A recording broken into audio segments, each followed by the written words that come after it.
आत्ता आपण आलोय, हे एंट्रन्स आहे भवानी मंडपाचं. कोल्हापूरची एक ओळखच म्हणा. तुम्ही कोल्हापूरचं जर वेब पेज ओपन केलं तर त्यावरती तुम्हाला प्रामुख्याने हे चित्र नक्कीच दिसेल. हे आहे भवानी मंडपचं एंट्रन्स, प्रवेशद्वार. काय तुम्ही दिल्ली गेट आणि गेटवे ऑफ इंडियाचं कौतुक करता, आमच्या कोल्हापुरात येऊन बघा भवानी मंडपाचं द्वार कसं टुमदार उभं केलेलं आहे ते महाराजांनी. कोल्हापूरला आला तर नक्की अवश्य भेट द्या. महालक्ष्मी मंदिराच्या मागच्याच बाजूला हे द्वार आहे. तर हा आहे भवानी मंडपचा आतील भाग. इथेच समोर छत्रपती शाहू महाराजांचा दरबार बसायचा. तो जनता दरबार असायचा. सर्वसामान्य लोक त्यांना येऊन इथे भेटायला यायचे. हा जो तुम्ही पाहताय हा जुना राजवाडा आहे. इथेच महाराजांचं वास्तव्य होतं. आणि हेच ते मागाशी मी तुम्हाला सांगायचा प्रयत्न करत होतो की इथे जे शिल्प एक आहे हे एका मल्लाचं शिल्प आहे.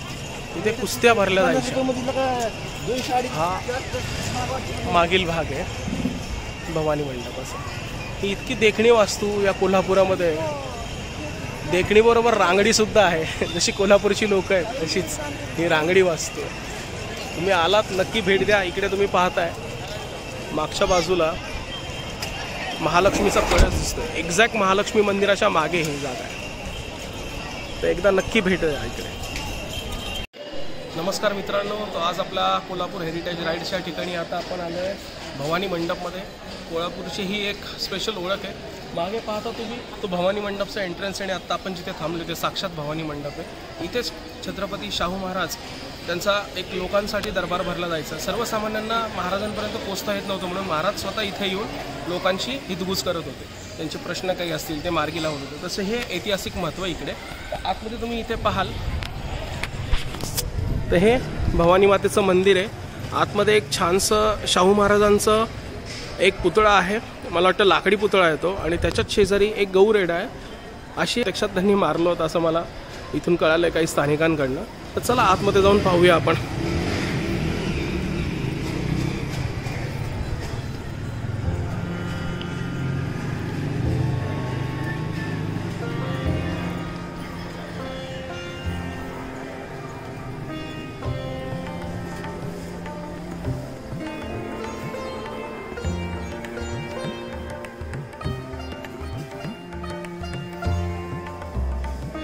खरं तर जुना राजवाडा आहे. इथे राजऋषी छत्रपती शाहू महाराज यांचं वास्तव्य होतं.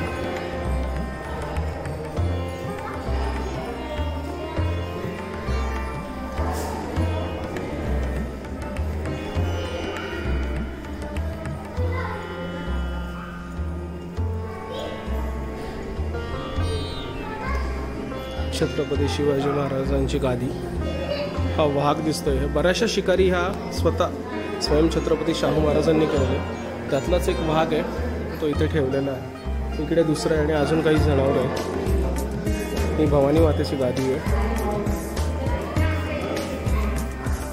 मगाशी जे तुम्हाला मी बोललो छत्रपती शाहू महाराजांचा लाकडी पुतळा किती सुंदर आहे बघा. या पुतळ्यावरूनच तुम्हाला छत्रपती शाहू महाराजांची देहबोली कळत असेल की त्या काळी ते कसे होते. एकदम बुलंद बलाढ्य असं शरीर यष्टी होती त्यांची. स्वतःच एक उत्तम मल्ल होते. छत्रपती शिवाजी महाराज, छत्रपती संभाजी महाराजांनंतर जर कुठल्या राजाचं कौतुक केलं किंवा सर्वसामान्यांमध्ये खऱ्या अर्थाने जर कोण जाणता राजा जो झाला तो राजऋषी शाहू महाराज. 18 पगड जातींना आरक्षण त्यांनी मिळवून दिलं. शिक्षणाचा हक्क मिळवून दिला. एक शैक्षणिक क्रांती, एक सामाजिक क्रांती घडवण्याचा सर्वात मोठा हात जर महाराष्ट्रात कुणाचा असेल तो छत्रपती शाहू महाराजांचा आहे.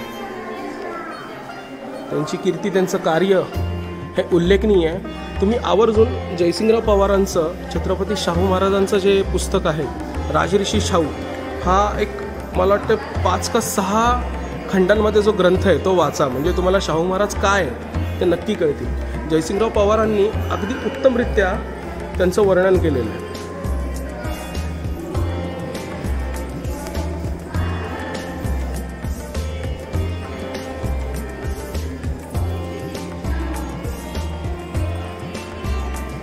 भवानी मातेचं मंदिर आहे. मगाशी जे मी तुम्हाला सांगितलं की एका बुक्कीमध्ये तर शाहू महाराजांनी रेडा मारला तो हाच आहे. त्याची उंची बघा साधारण किती आहे. माझी उंची 5-7 आहे. तर साधारणतः 6 फूट तरी असावा. काय बलाढ्य असतील महाराज आणि काय त्यांची ती अफाट ताकद असेल, काय ती अफाट शक्ती असेल की एका गावामध्ये याला आडवा केला.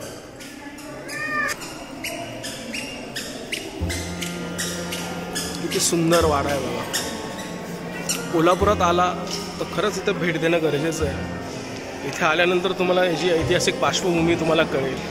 किती सुंदर झरोके केलेत बघा की आजही विना विजेचे इथं उजेड प्रकाश इतका छान आहे की चारी बाजूनी झरोके केलेले आहे. वरती छताला काही काचा लावलेल्या आहेत. ह्यात ते काळचंच आहे. एकदम सुंदर असा भवानी मंडप. कोल्हापुरात आला, महालक्ष्मीचं दर्शन घेतलं तर महालक्ष्मी मंदिराच्या एक्झॅक्ट बॅक साईडला तुम्हाला हा भवानी मंडप पाहायला मिळेल. तर जरूर नक्की इथे भेट द्या.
पन्हाळगड.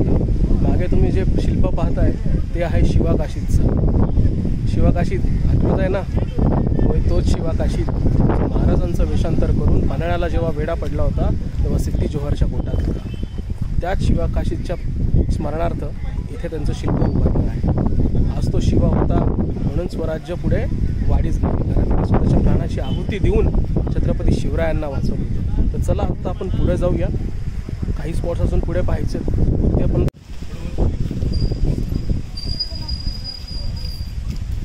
वीर शिवा काशीद यांचं शिल्प इथे उभारलं आहे. त्यांच्या हातात जे अस्त्र आहे ते त्यात माहीर होतं. ते ॲक्च्युअल भाल्यासारखं आहे. भाल्यासारखं फेकून तितक्याच तेजीने ते त्या दोरीने परत ओढत होते.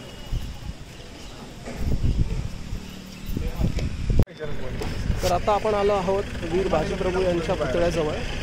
हे तेच वीर बाजीप्रभू ज्यांनी पावनखिंड केली. घोडखिंडामध्ये 300 मावळ्यांसह बांदलसेना आणि फुलाजी प्रभू आणि बाजीप्रभू यांनी जीवाची शर्त करून छत्रपती शिवरायांचे प्राण वाचवले होते. हेच ते बाजीप्रभूंचा पुतळा. आता आपण तिथे आहोत. आता इथून पुढे आपण पन्हाळ्याचे अजून काही स्पॉट पाहणार आहोत. तर चला पुढे जाऊया. बाजीप्रभूंचं एक वाक्य खरं खूप मनाला ते म्हणतो ना आपण, प्रत्येक मराठी माणसाच्या मनात ते रुजवलं गेलेलं आहे. तेव्हापासून लाख गेले तरी चालतील पण लाखाचा पोशिंदा जगला पाहिजे. आणि खरं त्या वाक्यासारखं बाजीप्रभूंनी करून दाखवलं आणि घोडखिंड पावनखिंड केली स्वतःच्या रक्ताने. स्वराज्य हे त्यांचं बलिदान कधी विसरू शकलं नाही आणि इथून पुढे 1000 वर्ष काय, जोपर्यंत चंद्र सूर्य असेल तोपर्यंत कोणी त्यांचं बलिदान विसरू शकणार नाही, असे हे बाजीप्रभू देशपांडे. नुसतं त्यांचा पुतळा पाहिला तरी त्यांचं शौर्य कळते आपल्याला. अंगावर काटा येतो ॲक्च्युली. दोन्ही हातामध्ये तलवार घेऊन खिंड ही लढवली बाजीप्रभूंनी.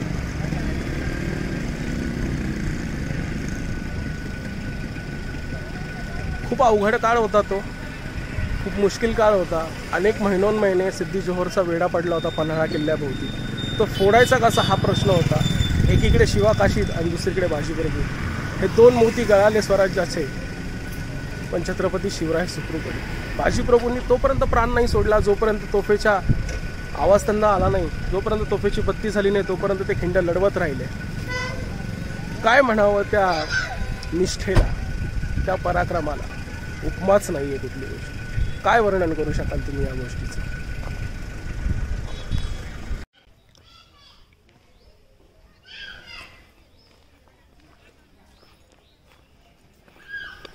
आता आपण आलो आहोत सज्जाकोटीला. छत्रपती संभाजी महाराजांचं वास्तव्य या वास्तूमध्ये बराच काळ होतं. छत्रपती शिवरायांच्या मृत्यूनंतर शंभूराजे याच ठिकाणी होते.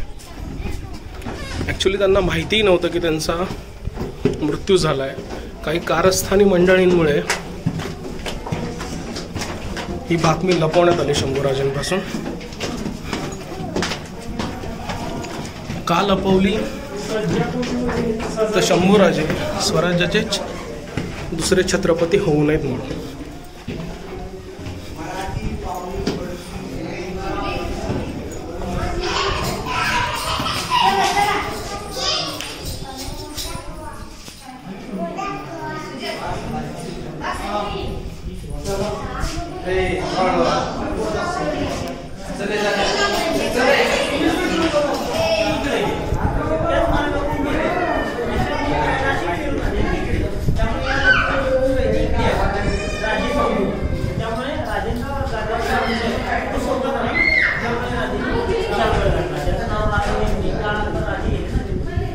किती सुंदर आर्किटेक्चर आहे बघा. स्थापत्यशास्त्र थोडं वेगळं आहे.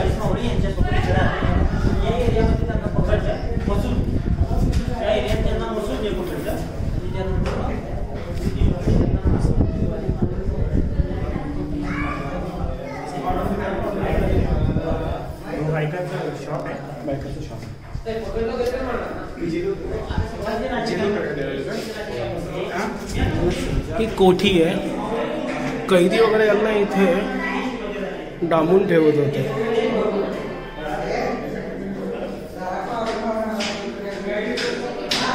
याचं बांधकाम थोडंसं वेगळं आहे. याचं कारण आहे कारण इकडे आदिलशाही, निजामशाही यांचंही वर्चस्व होतं. खरं तर हा किल्ला राजा भोजच्या काळात बांधण्यात आला होता. त्याच्यामुळे याची धाटणी थोडीशी वेगळी. बाहेरनं जर तुम्ही स्ट्रक्चर याचं पाहिलं तर ते साधारणतः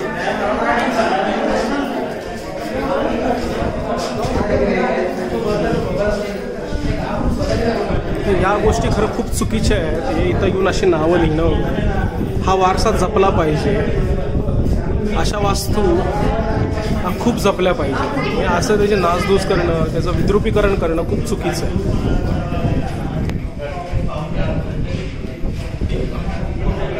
ही एक कोठी वगैरे कैदखान्यासारखाच याचा वापर केला जातो. त्याची धाटणी तुम्ही बघा.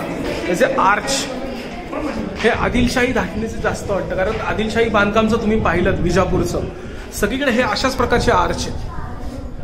तुम्ही विजापूरचा वाडा पहा. इथे निजामशाही, आदिलशाही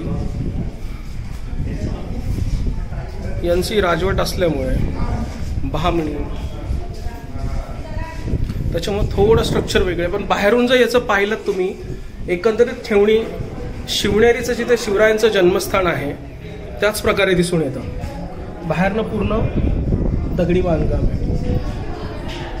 संपूर्ण कातळात केलेलं बांधकाम आहे. त्यामुळे इतका गारवा वाटतं. आतून चुन्याचं लेपण आहे बघा. गूळ, चुना, शिसं याचा वापर जास्त केलेला आहे यामध्ये. इथे एक बघा, एक छोट्या खाणी पुष्पमध्ये कोरलेलं आहे. किती सुंदर कोरलेलं आहे.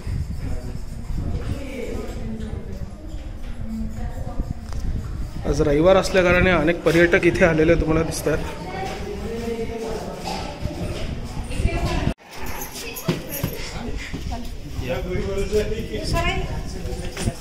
सज्जाकोटीचा हा ग्राउंड फ्लोर आहे, तळ मजला आहे.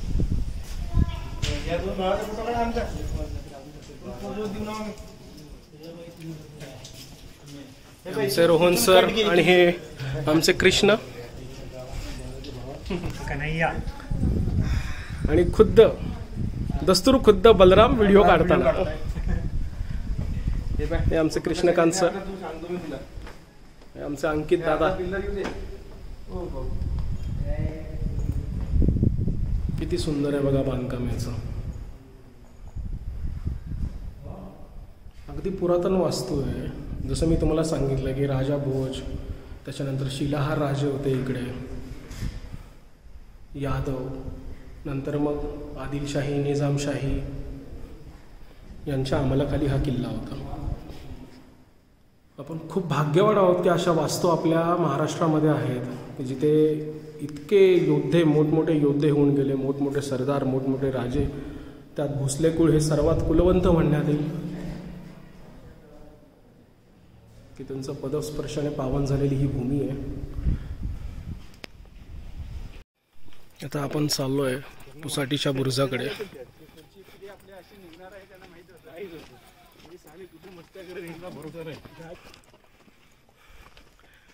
आता आपण आलो आहोत पुसाटीच्या बुरुजाच्या इथे. इथला व्ह्यू बघूया आपण.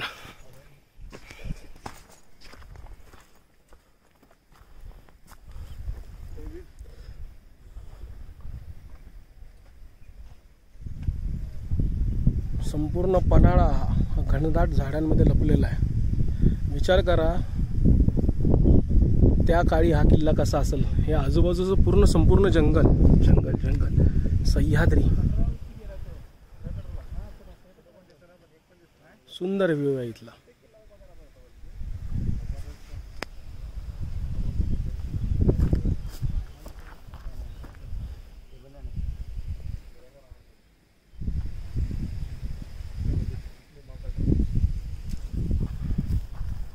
समोर दिसतंय तेच मसाई पठार आहे. टेबल लँड सारखंच आहे आणि कास पठारासारखेच पुष्प तिकडे येतात म्हणे.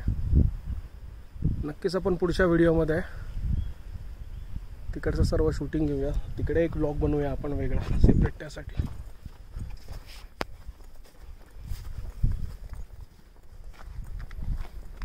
तटबंदी आजही मजबूत अवस्थेत आहे.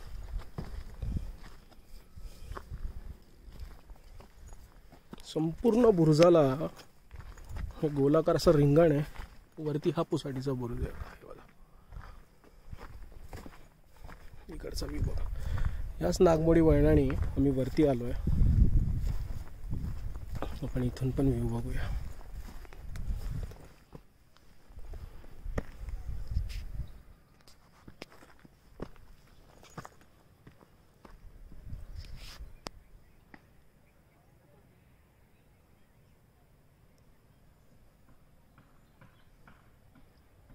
जबरदस्त.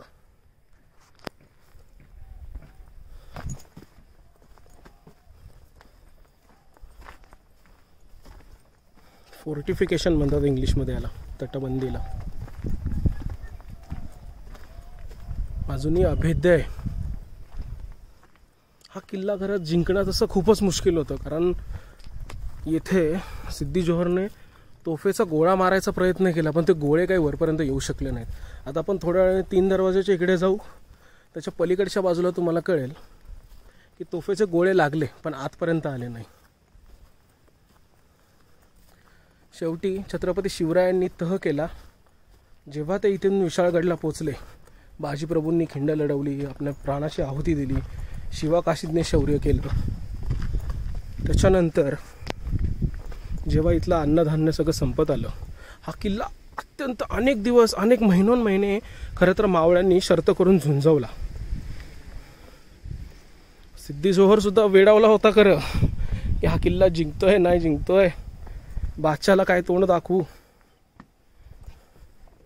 पण शेवटी महाराज सुखरूप पोचताच काही दिवसांनी हा किल्ला सिद्दी जोहरशी तह करून त्याच्या ताब्यात देण्यात आला. व्ह्यू बघा किती सुंदर आहे.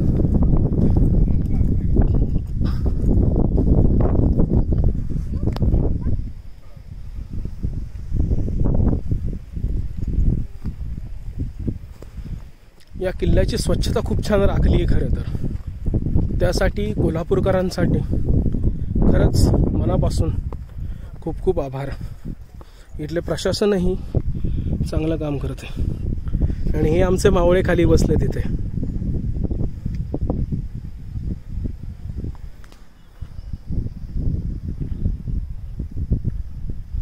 खरंच म्हणावं तेवढा म्हणतो ना आपण, आवाढव्य किल्ला आहे खरं तर. काय पण ना इकडे ॲक्च्युली हिल स्टेशन सारखा स्पॉट झालेला आहे हा, त्याच्यामुळे तो ट्रेकिंग म्हणा याचा फील नाही येत. हेच ते समोरचं मसाई पठार बघा. पुढचा ब्लॉग आपला तिथे असणार आहे. टेबल लँड सारखंच स्ट्रक्चर आहे ते सुद्धा.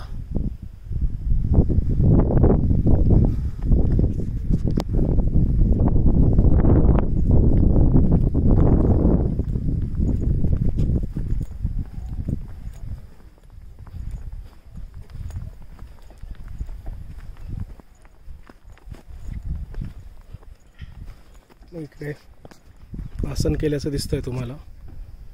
जे कोण इथले तटरक्षक होते, शिपाई होते, त्यांच्यासाठी बसण्याची व्यवस्था केली होती. तटबंदी बघा ना, इतकी सुंदर नागमोडी मजबूत. अजूनही एक एक चिरहात दगड बघा तुम्ही किती मजबूतपणे बसवला आहे. गुळ, शिसं, चुना याचं मिश्रण करून बनवलेलं आहे. अजूनही अभेद्य आहे भिंती. आत्तापर्यंत जितके तुम्ही किल्ले पाहाल ना, त्यातलं बऱ्यापैकी स्ट्रक्चर ह्या किल्ल्याचं चांगलं आहे. हा आणि लोहगड. आणि तटबंदी जर खरी बघायची असेल ना तुम्हाला, तर ती राजगडची बघावी, खास करून चिलखती बुरुजाच्या इथे. चला आता आपला मित्रपरिवार खाली थांबला आहे, त्यांची भेट घेऊया. 3 दरवाजाच्या बाजूला जाऊया. कोंडाजी फर्जंद यांनी हा किल्ला केवळ 60 मावळ्यांशी जिंकून घेतला होता. किल्ल्यावरती साधारण 2500 सैनिक होता, हे फक्त 60 आहेत. ते सुंदर वास्तू आहे ना. अंबरखानाचा दुसरा एंट्रन्स आहे बाजूला. चला तर पाहूया आपण. अगदी सुस्थितीमध्ये चांगला भरभक्कम बांधकामात अजूनही ही इमारत अशीच उभी आहे. डौलाना म्हणू शकता तुम्ही. त्या काळचं ते रसायनच खूप वेगळं होतं. चुना, गुळ, शिसं, माती एकत्र करून सगळं बांधकाम केलेलं आहे.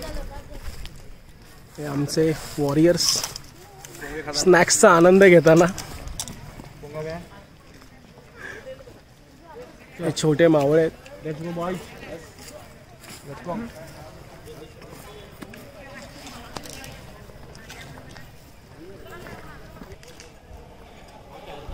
आता आपण अंबरखान्यात जाऊया. अंधार आहे घरं खूप. तिकडे येस. चला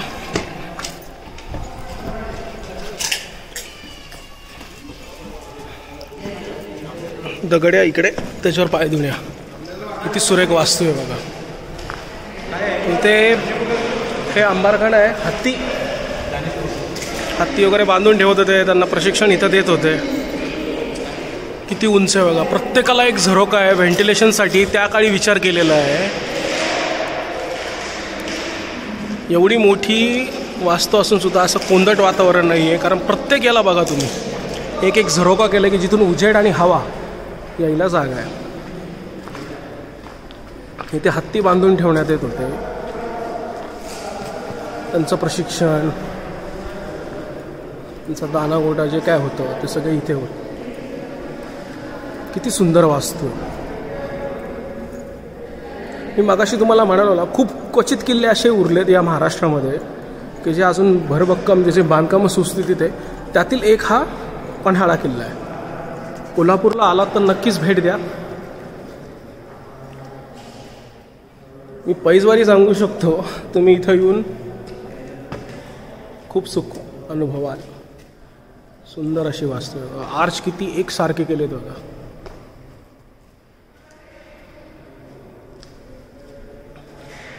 वटवागड आहेत काही, त्या आवाजाने खरं डिस्टर्ब होत आहेत. ही बघा भिंत आहे याची.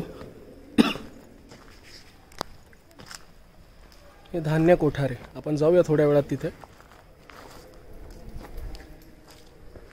2 एंट्रन्स आहे बघा. जसं काय इन आणि आउटसाठी केलेलं आहे. छान वास्तू आहे, छान राखलेली आहे खरं कोल्हापूर प्रशासनाने. त्यांचं मानावे तितके आभार कमीच आहे. चला आत पुन्हा जाऊया. आपला मित्रपरिवार सगळा आतमध्ये थांबला आहे, त्यांच्यासोबत आपण पलीकडे जाऊया. आवाज किती घुमतोय बघा.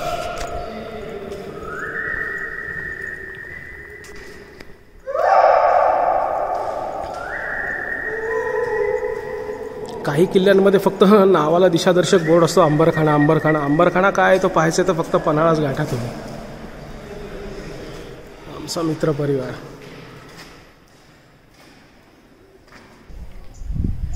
तर आपण आलो आहोत आता धान्य कोठाराकडे. चला धान्य कोठार कसं आहे बघूया. फूड स्टोरेजसाठी करता येत होतं, अन्नधान्याचा साठा करण्यात येत होता. अजूनही मग अशी मस्त टुमदार अशी इमारत आहे. चला आत जाऊन पाहूया आपण कशी.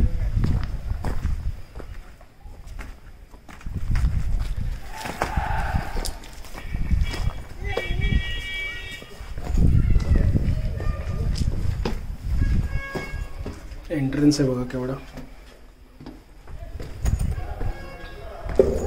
एकाला एक जोडलेले असतात, 3 आहेत. आर्च बघा किती सुरेख आहे. व्हेंटिलेशनसाठी झरोके करून ठेवलेले आहेत. ही पहिली आहे, इथून पुढे गेले की दुसरी.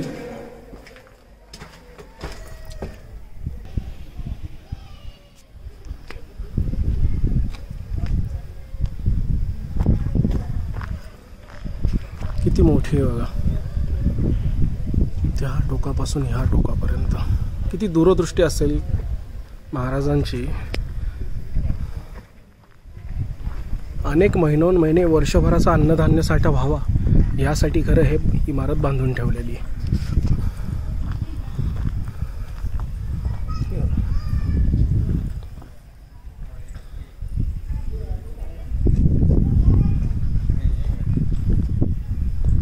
आहेत बघा इकडे. चला आज जाऊन पाहूया आपण.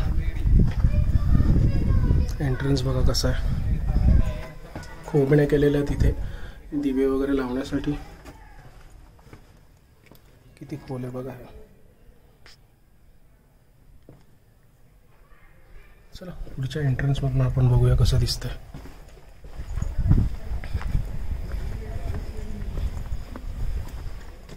इथून खाली उतरायला जागा आहे. मग अशी तिकडे पायरी नव्हती नीट ॲक्च्युली.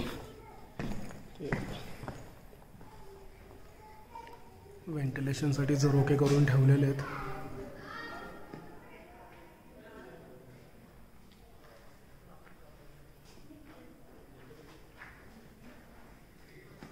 इथूनही धान्य काढता येत होतं. जसं आता हा दादा उभा आहे तिथून असं धान्य काढता येत होतं. इथूनही काढता येत होतं. आणि समोरून लेवल आहेत त्या फिट्सच्या काहीतरी उंचीप्रमाणे.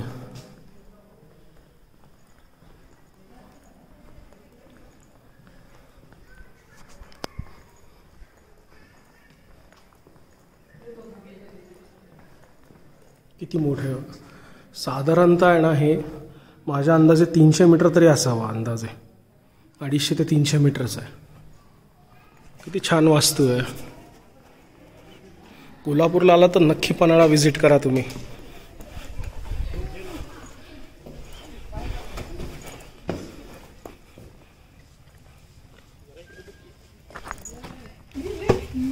इथून वरती जायला रोड आहे. मगाशी तुम्हाला इथून दाखवलं होतं. सो वेगवेगळ्या लेवलमधनं धान्य काढता येतं. आता आपण कोठाराच्या वरती आलो.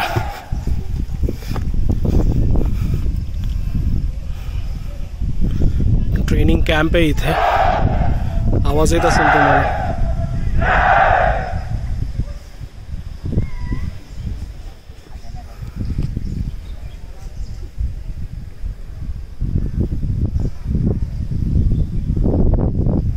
चला जाऊया आपण. अजून एक स्पॉट पाहायचं आहे आपल्याला.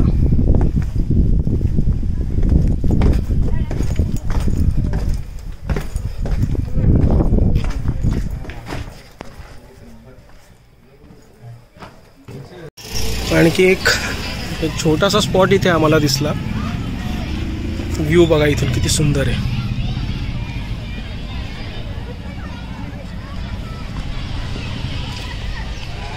खालून आपण जो पाहिला तो हाच बुरुज दिसत होता. चला तर बघूया आपण कसं दिसतं.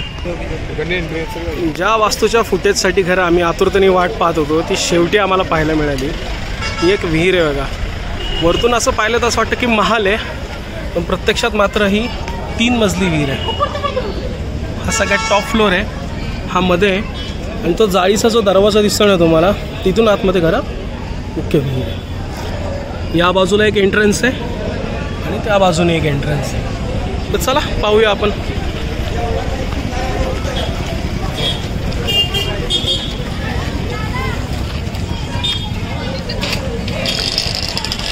असं म्हटलं जातं की या किल्ल्यावरती पराशर ऋषींचंही वास्तव्य होतं.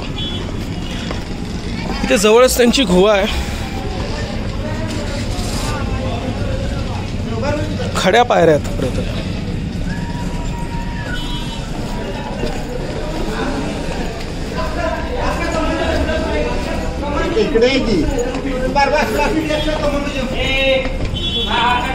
आता आपण मधल्या फ्लोअरला आलोय बघा. इथून खाली जी तुम्हाला म्हणलं ना ती विहीर आहे.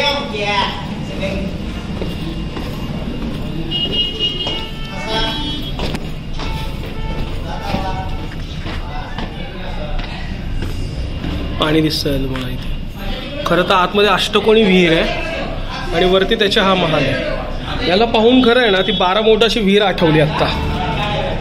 ते खूप छान वास्तू कलेचा एक उत्तम नमुना आहे. साताऱ्यात लिंब गावी आहे, एकदा आवर्जून जाऊन भेट द्या तुम्ही. चांगल्याच उंच पायऱ्या आहेत.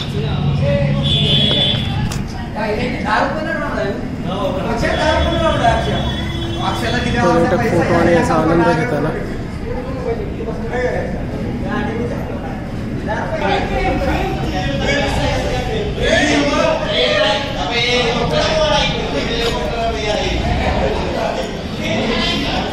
एक रूम आहे बघा इकडे. इकडून एक एंट्रन्स आहे पण तो बंद केलेला आहे. याच्या खाली विहीर आहे बरोबर. का आर्किटेक्ट असलं तो ज्यांनी बनवली ती.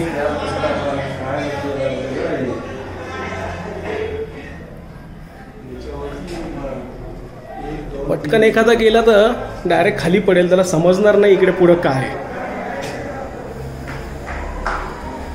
खरं मला वाटतं याचा हेतूच हा असावा की एखादा शत्रू इकडून आला ह्या दरवाजाने की पुढे त्याला वाटेल की इकडे राजवाडा आहे किंवा कुठला रस्ता आहे किंवा एखादा महालात जाण्याचा रस्ता आहे, तो डायरेक्ट इकडून आला की इकडे खालीच पडेल तो.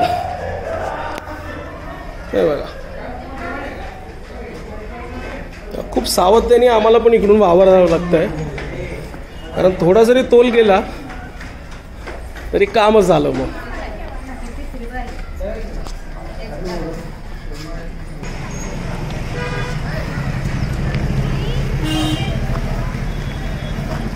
प्रत्येक कोणा न कोणा या पन्हाळ्याचा एक वेगळंच रूप दर्शवतो. तर आता आमच्या परतीचा प्रवासाला आम्ही लवकरच लागणार आहोत. एक शेवटचे काही क्षण आपण इथं टिपूयात आणि मग आपण आपल्या परतीच्या प्रवासाला लागूया. हा इकडून एक एंट्रन्स आहे बघा.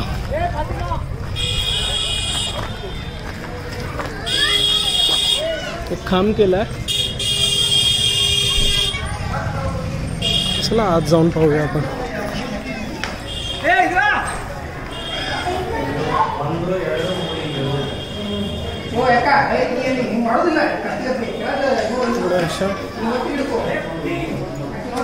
देवळी आहे बघा इथे एक. मशाली दिवे लावण्यासाठीची जागा.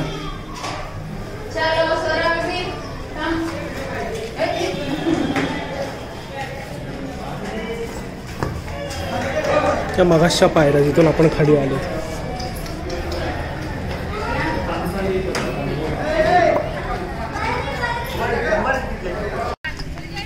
तर आपण आपला शेवटचा स्पॉट पन्हाळ्याचा 3 दरवाजाच्या बाजूला चाललो आहे.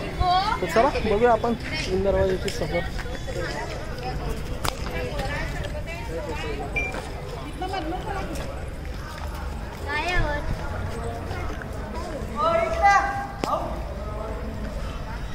मी जसं म्हणलं ना की आदिलशाही, निजामशाही यांची कुठं ना कुठेतरी झलक पाहायला मिळते. साधारणतः जे महाराष्ट्रामध्ये किल्ले आहेत तिथे तुम्ही पाहिलं तर ह्या दोन्ही साईडला तुम्हाला कमळपुष्प किंवा शरभाचं चित्र दिसतं, पण इथे मोर आहे बघा. हा आर्च पण आहे ना साधारणतः विजापुरी धाटणीचा आहे. जसं तुम्हाला आधीही सांगितलं की साधारणतः ह्या किल्ल्याचं बांधकाम हे 1200 वर्षापूर्वीचं आहे. कारण राजा भोज, त्याच्यानंतर शिलाहार राजे, असं यांची राजवट इथे होऊन गेलेली आहे. आज रविवार असल्या कारणाने पर्यटकांची गर्दी भरपूर आहे इकडे. किती सुंदर आहे बघा.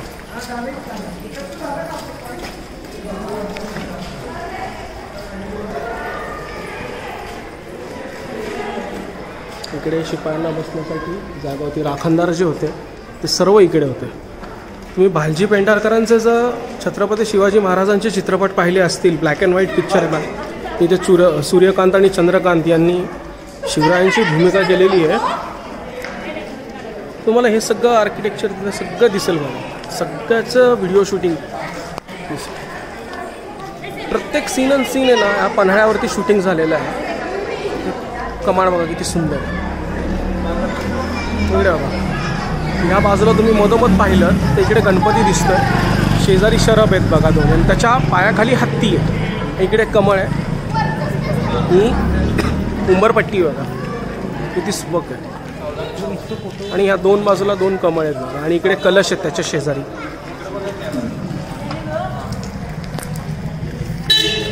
जुने ब्लॅक अँड व्हाईट पिक्चरमध्ये सगळीकडे ह्याचं शूटिंग आहे बघा. हा जो दरवाजा दिसतो ना, इथूनच महाराजांची एंट्री, घोड्यावरनं येताना, चालत जाताना, बऱ्याच जणांची सरदारांची वगैरे एंट्री इकडेच घेतलेली आहे. तुम्ही गनिमी कावा पिक्चर जर बघितलं असेल, त्यात दादा कोंडकेचं सुद्धा एक गाणं आहे बघा, बच्चाजी म्हणून त्यांनी भूमिका केलेली आहे. तिथे 12 शिंगाचं लगीन बारावं हे असं गाणं आहे, ते पण शूटिंग इथेच झालेलं आहे. किती सुंदर वास्तू आहे. 3 दरवाजा का म्हणतात, 1 2 3, त्याच्यामुळे किती सुंदर इमारत आहे.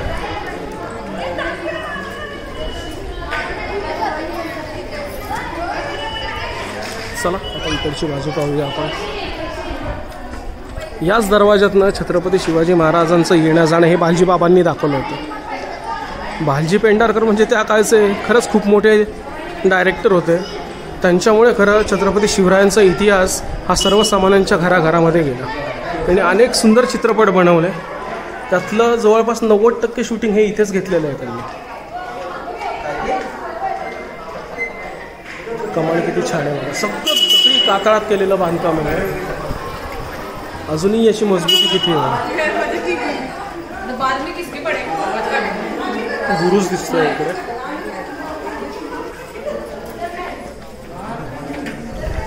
एक सुंदर कमळ कोरलेलं आहे, किती छान फुल केलेलं आहे. अजूनही नक्षी किती सुंदर आहे, एकदम सुरेख. हा बुरुज दिसतोय इकडे. हा इकडचा एंट्रन्स आहे बघा. इकडे वरती काहीतरी उर्दू भाषेमध्ये काहीतरी शिलालेख लावलेला आहे. मजबूती बघा इकडे. डाव्या कोपऱ्यामध्ये जो दगड तुम्हाला फुटलेला दिसतोय तिथे, आणि वरच्या बाजूला ज्यावेळेस सिद्दी जोहरचा वेढा पडला होता किल्ल्याभोवती, तर तोफेचे गोळ्यांचा मारा केला होता. पण याच्या भिंती इतक्या बुलंद आणि अभेद्य आहेत की साधा टवकाही त्याचा उडू शकला नाही. अगदी किरकोळ अशी नासधूस झाली होती त्यावेळेस तोफेच्या गोळ्यांची. आधी सुरुवातीला फक्त इकडे पाऊलवाट होती, पण आता चांगलं डांबरीकरण केलेलं आहे, त्यामुळे पर्यटकांसाठी अगदी सोयीस्कर आहे येणं जाणं. हे बघा इकडून तुम्हाला बुरुज आणि हे दिसतात.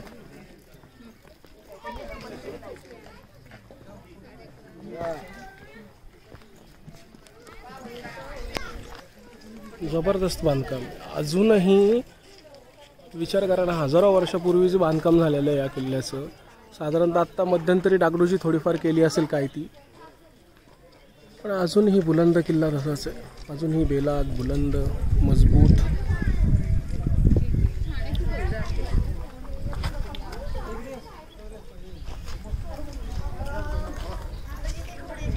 इतिहास जो खरा जागला जाणार हे अशा लोकांमुळेच खरा. आज एक आजोबा त्यांच्या नातवाला ऐतिहासिक माहिती देण्यात इथं गुंग आहेत. असं केलंच तर पुढच्या पिढीपर्यंत खरा इतिहास जाणार आहे. इकडे कोबण्या केलेल्या आहेत दरवाजाचे ब्लॉक करण्यासाठी. एक काठी अशी झाडाचा बुंदा असायचा तो तासून असा चौकोनी करून तो इथे लावण्यात येत होता, जेणेकरून दरवाजा बंद करता येईल. तर मित्रांनो, कसा वाटला तुम्हाला आजचा व्हिडिओ नक्की सांगा. आता आमच्या परतीचा प्रवास सुरू झालेला आहे. आता आम्ही पुण्याच्या ठिकाणी जाणार आहोत. आमचे वॉरियर्स तिथे वाट पाहतात आमची.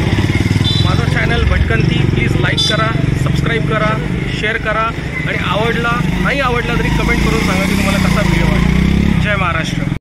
तर आज आमच्या ह्या कोल्हापूर हेरिटेज राईडची सांगता आम्ही करत आहोत. खास करून माझा बंधू अंकित आणि आमचे निशांत आता शिरोडवरनं खास आमच्यासाठी इथे आले वेळात वेळ काढून. त्यांच्यामुळे खरं आज हा आमचा दौरा सफल झाला. बरीच ठिकाणांची माहिती आम्हाला यांच्यामुळे मिळाली. तर खरंच थँक्यू. परत आपण भेटूया. तुम्ही पुण्याला या, आपण मस्त पुण्यात पण राईड घेऊया, तिकडची काही पर्यटन स्थळं फिरूया, आठवणीने या. थँक्यू.